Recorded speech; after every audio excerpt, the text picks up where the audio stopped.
இதுவரைக்கும் பிள்ளைகள் அமைதியா இருக்க, சீக்கிரமா நான் முடிச்சிடுறேன். இதுவரைக்கும் நான் இந்த இடத்துல உட்கார்ந்து நீங்க பாடின பாடங்கள், நீங்க சொன்ன வசனங்கள், நீங்க நடனமாடின நடனங்கள், நீங்கள் செய்து காண்பித்த குறு நாடகங்கள் எல்லாவற்றையும் நானும் பாஸ்டர்மாவும் 2 பேருமே பார்த்துட்டே இருந்தோம். எங்களுக்கு ரொம்ப சந்தோஷமா இருந்துச்சு. காரணம் என்னன்னா, நம்முடைய பிள்ளைகள் எதிலும் குறைந்தவர்கள் அல்ல, நல்ல தாளந்துகள் உங்களுக்கு இருக்கின்றன. அல்லேலூயா. கர்த்தர் உங்களுக்கு நல்ல தாளந்துகளை கொடுத்திருக்கிறார். இதுவரைக்கும் நீங்க ஒவ்வொரு நிகழ்ச்சியும் மிக திறமையாக, நானும் கூட குழந்தைகள் மத்தியில் தான் ஊழியம் படித்திருந்தேன். எனக்கு தெரியும், குழந்தைகள் மத்தியில் ஊழியம் செய்யும் பொழுது பிள்ளைகள் எவ்வளவு நேர்த்தியாக காரியங்களை செய்வார்கள் என்று நான் பார்த்தேன். கர்த்தருடைய நாமத்துக்கு மகிமை உண்டாகும். நான் 3 காரியத்தை மாத்திரம் உங்களுக்கு சொல்லிட்டு சீக்கிரமா கடந்து போக விரும்புகிறேன். ஏன்னா நேரம் ஆயிடுச்சு. அதனால வருகிற நாளைக்கு மற்ற நாள் வியாழக்கிழமை நம்ம எல்லாரும் கிறிஸ்து பிறப்பை கொண்டாட இருக்கோம். ஆமென். ஒரு ஆமென் சொல்லுங்க. அல்லேலூயா. கிறிஸ்மஸ் அப்படின்னு சொன்ன உடனே எல்லாரும் மகிழ்ச்சியா இருக்கிறீங்க, சந்தோஷமா இருக்கிறீங்க. காரணம் என்னன்னா, கிறிஸ்து உங்க ஒவ்வொருவருக்காகவும் இந்த உலகத்துல பிறந்தார். பாலகனா பிறந்தார். எப்படி பிறந்தாருங்க சொல்லுங்க, வாய் திறந்து. பாலகனா பிறந்தார். ஆமென். அல்லேலூயா. ஆனா உலக ரட்சகராய் இருக்கிற இயேசு கிறிஸ்து பாலகனா எங்க பிறந்தார் அப்படின்னு பார்த்தீங்கன்னா, தாவீதின் ஊரா இருக்கிற பெத்லகேமில பிறந்தார். தாவீதின் ஊரா இருக்கிற பெத்லகேம். பெத்லகேம் அப்படின்னா என்ன அர்த்தம்னா, பெத்லஹேம் அப்படின்னா அப்பத்தின் வீடு. அந்த இடத்துல தான் இயேசு கிறிஸ்து என்ன பண்ணாரு, பிறந்தார். இப்ப நீங்க தான் பிள்ளையா பிறக்கும் போது மருத்துவமனையில பிறந்தீங்க இல்லைங்களா? நீங்க எல்லாரும் மருத்துவமனையில தானே பிறந்தீங்க. அம்மா அப்பா சொன்னாங்களா உங்களுக்கு? ஆனா இயேசு கிறிஸ்து எங்க பிறந்தார் அப்படின்னு பார்த்தீங்கன்னா, மாடுகளுக்கு தீவனம் சேமித்து வைக்கிற ஒரு தொட்டியில இயேசு கிறிஸ்து பிறந்து கிடத்தப்பட்டார். அந்த தொட்டி மரத்தினாலேயோ அல்லது கல்லினாலேயோ செய்யப்பட்டிருக்கும். அப்படிப்பட்ட ஒரு தொட்டியில இயேசு கிறிஸ்து மரியாளுக்கு பாலகனா பிறந்து கிடத்தப்பட்டார். இப்ப நீங்க யோசிக்கிறீங்க, உலகத்தின் ரட்சகராய் இருக்கிற இயேசு கிறிஸ்து பாலகனா பிறந்த போது ஏன் மாடுகளுக்கு தீவனத்தை சேமித்து வைக்கிற அந்த தொட்டிக்குள்ள பிறந்தார் அப்படின்ற கேள்வி நம்முடைய உள்ளத்துல வருகிறது. தொட்டிக்குள்ள கடத்தப்பட்டார், பிறந்து கடத்தப்பட்டார். இந்த தொட்டி, இந்த தீவனத்தினால் நிறைந்த இந்த தொட்டி எதை குறிக்குதுன்னா, இயேசு கிறிஸ்துவினுடைய மனத்தாழ்மையை குறிக்கிறது. இயேசு கிறிஸ்துவனுடைய மனத்தாழ்மைக்கு அடையாளப்படுத்துகிறது. இயேசு கிறிஸ்து மெய்யான தேவன். அவர் ராஜாதி ராஜா. ஆனா மனித விசிறிகள் இல்லாத ஒரு இடத்துல மாடுகளுக்கு தீவனம் சேமித்து வைக்கிற அந்த தொட்டியில இயேசு பிறந்தார். இன்றைக்கு பிள்ளைகளாகிய நீங்கள் மனத்தாழ்மை உள்ளவர்களாக இருந்தால் பாலகனாகிய இயேசு கிறிஸ்து உங்களுக்கு என்ன சொல்றாருன்னா, நானும் கூட எளிமையான தாழ்மையாயிருக்கிற சிறு பிள்ளைகளாகிய உங்களுடன் என்னை அடையாளப்படுத்திக் கொள்கிறேன். அல்லேலூயா, அல்லேலூயா. அது மாத்திரமல்ல, இந்த தொட்டிக்கு என்ன பெயர் அப்படின்னு கேட்டீங்கன்னா முன்னணை. என்ன பெயருங்க? முன்னணை. முன்னணை அந்த இடத்துல என்ன வச்சிருப்பாங்க? மிருகங்களுக்கு உணவு வச்சிருக்கிறாங்க. மிருகங்களுக்கு உணவு வச்சிருக்கிறாங்க. ஆனா இயேசு கிறிஸ்து மிருகத்தினுடைய உணவின் மேல் ஏன் கிடத்தப்பட்டார் அப்படின்னு பார்த்தீங்கன்னா, அதற்கு என்ன அர்த்தம் அப்படின்னு பார்த்தீங்கன்னா, இயேசு கிறிஸ்து ஆவிக்குரிய உணவாக நமக்கு மாறினார். இயேசு கிறிஸ்து ஆவிக்குரிய உணவாக நமக்கு மாறினார்.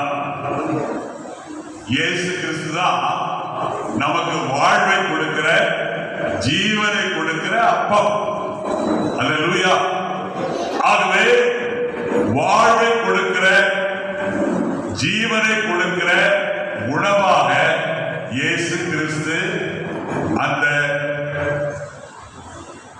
வைக்கோல் தீவனம் வைக்கப்பட்டிருந்த அந்த தொட்டியில கிடத்தப்பட்டார். கர்த்தருடைய பிள்ளையே, உனக்கு இயேசு யாரா இருக்கிற? ஜீவ அப்பமாய். உனக்கு யாரா இருக்கிறாங்க? சொல்லுங்க, வாய் திறந்து. ஜீவ அப்பமாய் இருக்கிறார். இப்ப நீங்க கேட்கலாம், இயேசு கிறிஸ்துவ ஏன் முன்னணியில கடத்தினாங்க அப்படின்னு கேட்டா, நீங்களும் நானும் சுலபமா இயேசுவினிடத்துல அணுக முடியும். ஆமென். ஒரு ஆமென் சொல்லுங்க. அல்லேலூயா, அல்லேலூயா.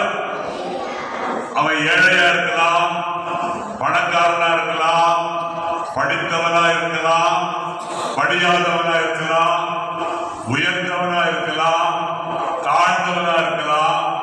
அவர் அந்த முன்னணியில கிடத்தப்பட்டபடியினால இன்றைக்கு நாம் இயேசுவை சுலபமாக அணுக முடியும். ஆமென். அவர் என்ன சொன்னாரு? வருத்தப்பட்டு பாரம் சுமக்கிற மக்களே, நீங்கள் எல்லாரும் என்னிடத்தில் வாருங்கள். ஆகினால்தான் மேய்ப்பர்கள் சுலபமாக இயேசுவை அணுக, நெருங்கி சேர, கிட்டி சேர முடிந்தது. அடுத்தபடியாக நாம் பார்க்கிறோம், இயேசு கிறிஸ்துவனுடைய பிறப்பு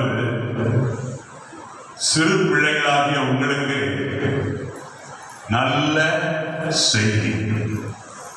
என்ன செய்தி? சொல்லுங்க.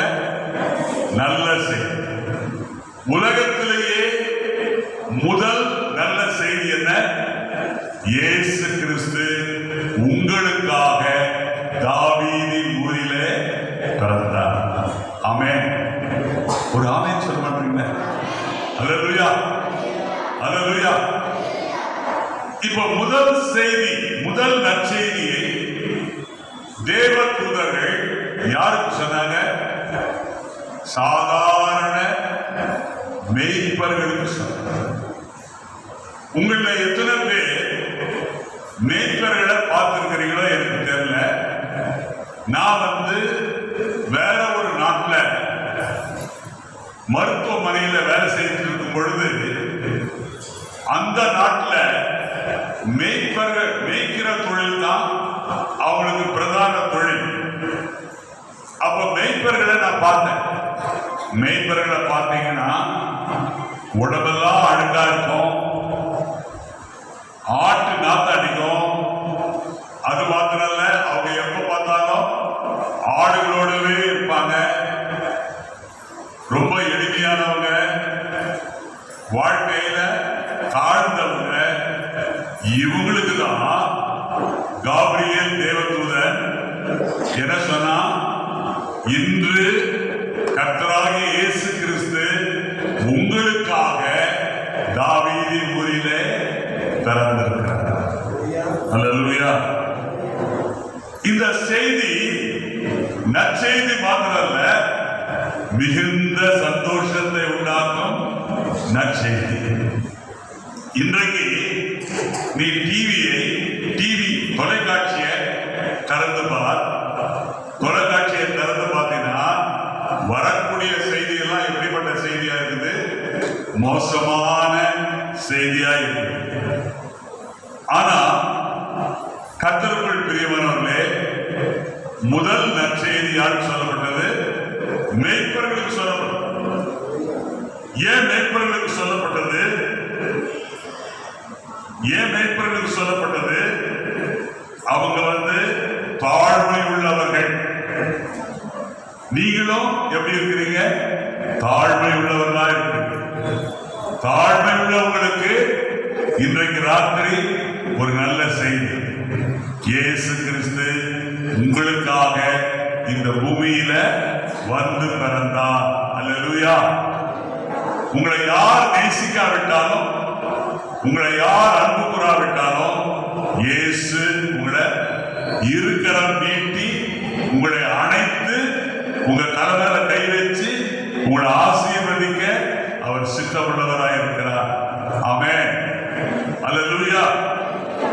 ஆமென். அது மாத்திரமல்ல, இந்த மேய்ப்பர்கள் எப்படிப்பட்டவங்கன்னா, கேட்கிற செய்தியை கீழ்ப்படிதலோடு உடனே எல்லாருக்கும் சொல்லக்கூடியவர்கள். ஆமென். நீங்க பிள்ளைகளா இருக்கிறீங்க, நீங்க அப்பா அம்மாவுக்கு கீழ்ப்படுவீங்களா? எத்தனை பேர் அப்பா அம்மாவுக்கு கீழ்ப்படுவீங்க? கையை உயர்த்துங்க போகலாம். கையை உயர்த்துங்க. ஆமென். கீழ்ப்படிதல் தான் ஆசீர்வாதத்தின் முதல் படி.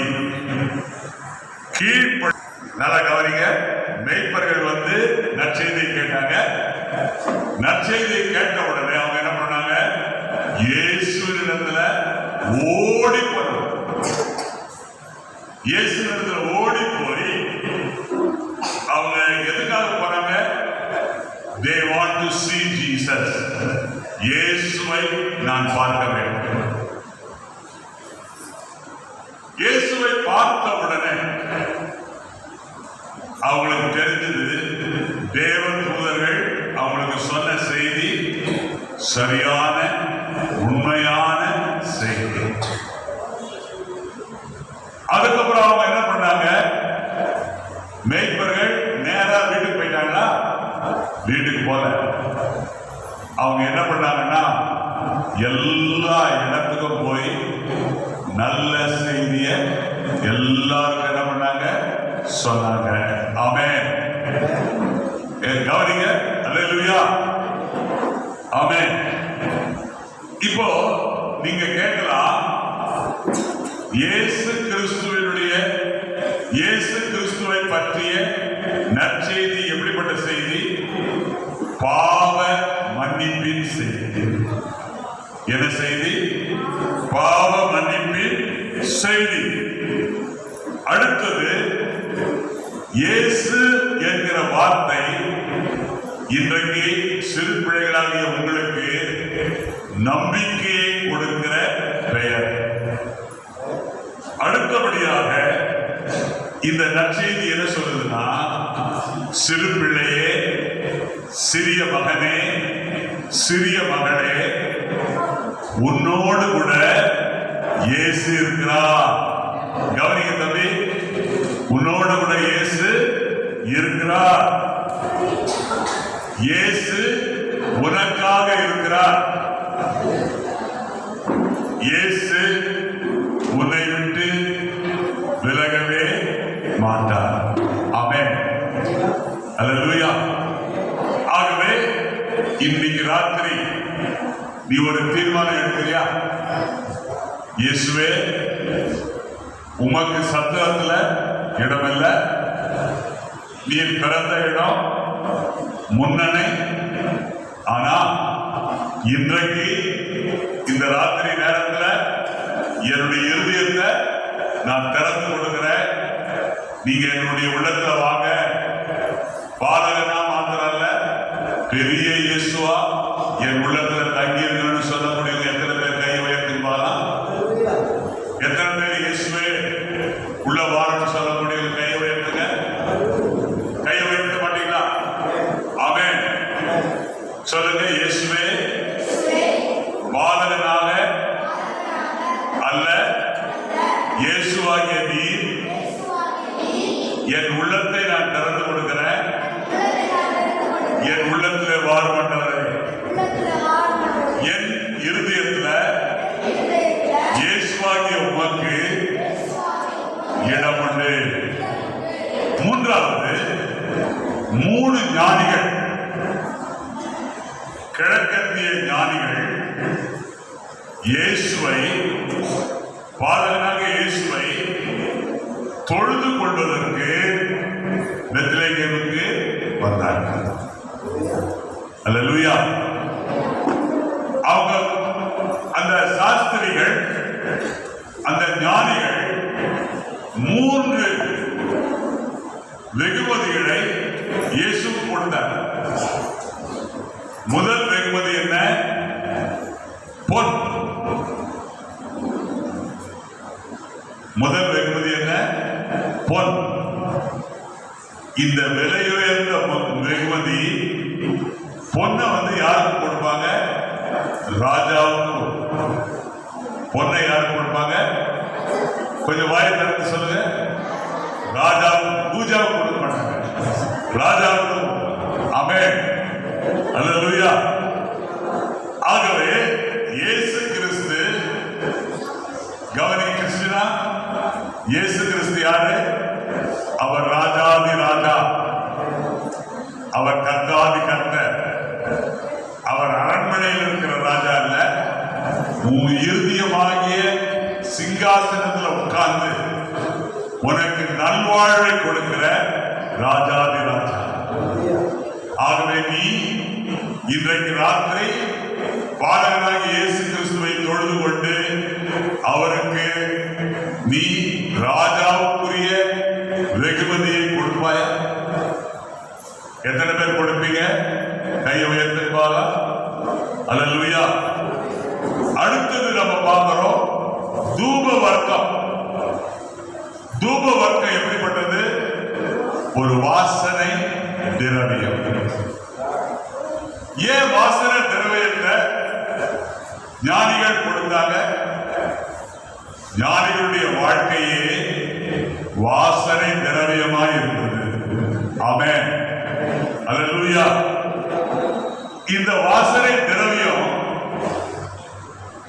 தம்பி, வாசனை திரவியம் எதற்கு பயன்படுத்துவாங்கன்னா ஆராதனைக்கு பயன்படுத்துவாங்க. நான் நீங்க நினைக்காதீங்க உங்களை எல்லாரும் பார்க்க முடியாது அப்படின்னு. பார்க்க முடியும். காரணம் என்னன்னா 1000 பிள்ளைகளுக்கு இப்படிப்பட்ட செய்தியை சொல்லியிருக்காங்க. 1000 பிள்ளைகள். ஆகினால நான் உங்களுக்கு சொல்றேன், இன்னைக்கு ராத்திரி நீங்க ஆண்டவரை என்ன பண்ணணும்?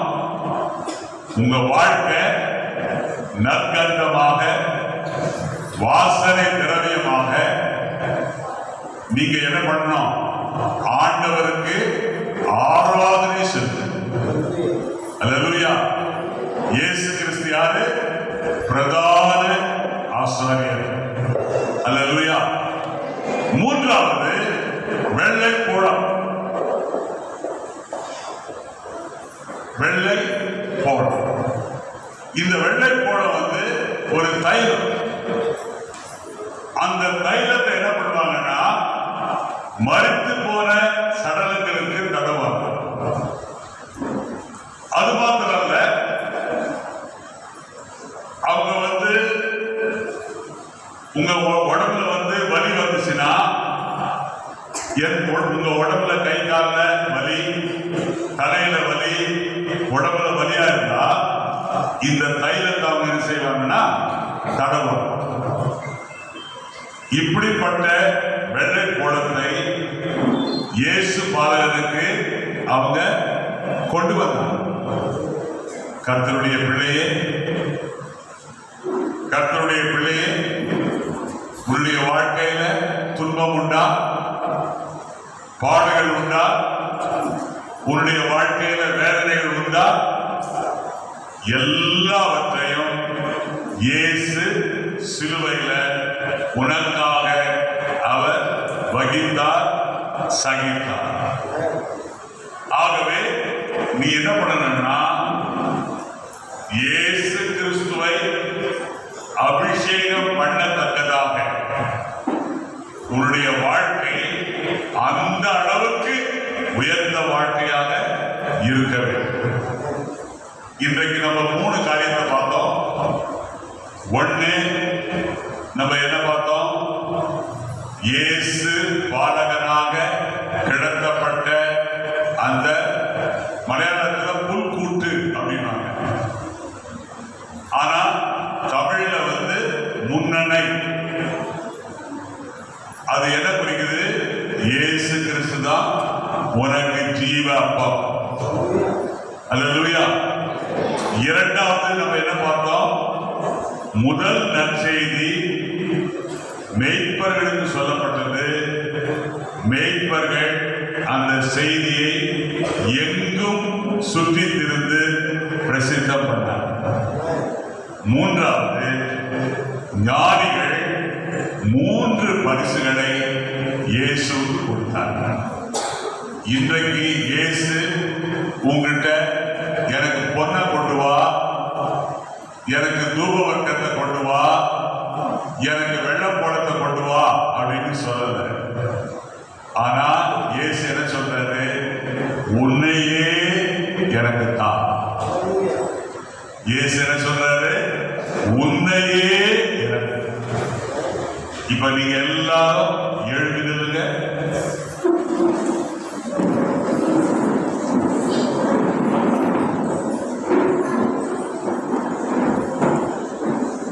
எல்லாரும் பாடுங்க. உம்மை பாடுங்க. உம்மை போலாக்கும். பாடுங்க. உம்மை போலாக்கும். எல்லாருக்கும் வாய் இருக்குங்களா? எத்தனை பேருக்கு வாய் இல்லை? இயேசுவை உம்மை போலாக்கும். உள்ளத்தை அன்பா வீரைத்து என்னை உம்மை போலாக்கும். எல்லாரும் வாய் திறந்து சொல்லுங்க. உம்மை போல். நல்லா உற்சாகமா பாடுங்க. உம்மை போலாக்கும். இயேசுவை உம்மை போலாக்கும். உள்ளத்தை அன்பா வீரைத்து என்னை உம்மை போலாக்கும். எல்லாரும் கண்ண போடுங்க. எல்லாரும் கண்ண முடிட்டீங்களா? நான் சொல்ற ஜபத்தை செய்றீங்களா? எல்லாரும் கையை நல்லா கொஞ்சம் தூக்குங்களேன். கை கொஞ்சம் கீழே ரெஸ்ட் கொடுத்துட்டு இருக்கிறீங்க. சரி, கண்ண முடிட்டீங்களா? எல்லாரும் கண்ண முடிட்டீங்களா? நீ கண்ண முடியா? ஆமென். ஜீவனுள்ள எங்கள் தேவனே, நல்ல சத்தமா சொல்லுங்க. ஜீவனுள்ள எங்கள் தேவனே, ஜீவனுள்ள எங்கள் தேவனே, வாக்கு மாறாத நல்ல தகப்பனே, வாக்கு மாறாத எங்கள் நல்ல தகப்பனே, உம்முடைய குமாரன் உம்முடைய குமாரன் 2025 ஆண்டுகளுக்கு முன்பாக 2025 பெத்லகேமிலே பாலகனாக எனக்காக பிறந்தார். அதை நான் விசுவாசிக்கிறேன். தகப்பனே, உம்முடைய குமாரன் இயேசுவாக இம்மானுவேலாக என் உள்ளத்திலே வந்து தங்கி இருக்க நான் வாஞ்சிக்கிறேன். நான் விருப்பமாயிருக்கிறேன். இயேசுவே, என் உள்ளத்திலே வாரும். என்னோடு கூட தங்கியிரும். உம்மை போல என்னை மாற்றும். நான் உம்மை நேசிக்கிறேன். வாரும் ஆண்டவரே, வாரும் அப்பா. நீர் என் உள்ளத்துல நிரந்தரமாக தங்கியிரும். என் ஜெபத்தை நீர் ஏற்றுக்கொண்டபடியால் உமக்கு நன்றி. என் உள்ளத்திலே நீர் வந்தபடியால் உமக்கு ஸ்தோத்திரம். இயேசுவின் நாமத்துல ஜெபம் கேளும் நல்ல பிதாவே. ஆமென். இப்ப